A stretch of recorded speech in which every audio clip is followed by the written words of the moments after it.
L'enjeu, c'est la guerre contre dynastie. L'enjeu, c'est la guerre contre le parti traditionnel. L'enjeu, c'est la guerre contre Badin. L'enjeu, c'est la guerre, la politique économique qui finit amène fracture sociale, l'angoisse et la paix dans le pays, et qu'un programme proximité au niveau 4 bourgs. La lutte pour un changement social n'est pas propriété mouvement 1er mai et n'est pas propriété aucune organisation.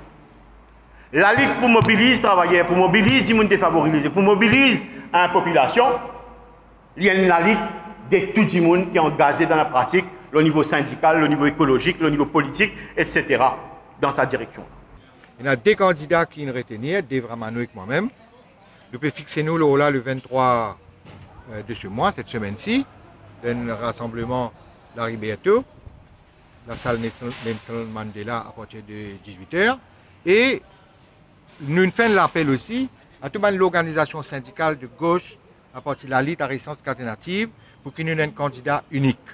Donc si toute cette organisation-là réalisée, qui visait une démarche unitaire, si ça fait la possibilité qui nous change la donne à partir des élections de remplacement au numéro 18 vers les élections générales de 2019 ou avant, il faut une possibilité bien concrète.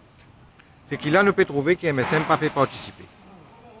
Soit il peut soutenir MMM en bas, soit il peut dire qu'il a l'abstention, s'il faut, jouer en sa faveur, avec tout le monde qu'il fait.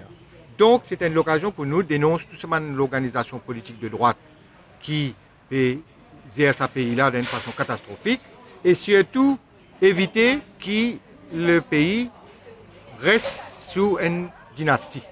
La famille Jagnat ne peut pas décider dans le Parlement, ne peut pas décider dans le cabinet, le sort du pays, ça peut décider sur la case, avec sa famille, avec son man protégé.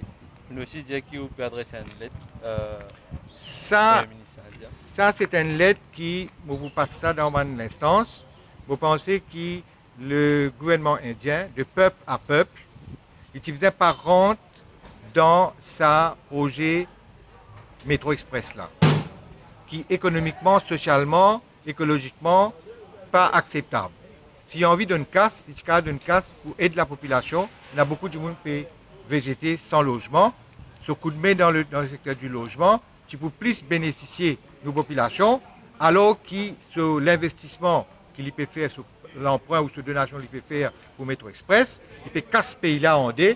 Du gouvernement en place peut faire tout le monde sortir de la campagne et venir dans la ville avec ce Métro Express et qui exproprier ce monde-là pour permettre à ceux qui, un étranger, viennent acheter la terre dans Maurice.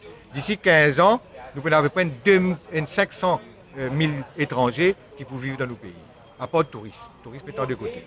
Donc, nous sommes capables de prévoir une île Maurice, côté l'Ipouman mauricien, nous avons 1,4 million d'habitants, qui ce pays-là vient pour nous, et qui maudit, n'a pas un GLI dans la politique Maurice pour faire que ce pays-là échappe à nos contrôles, il vient sous contrôle du gouvernement indien ou d'autres gouvernements.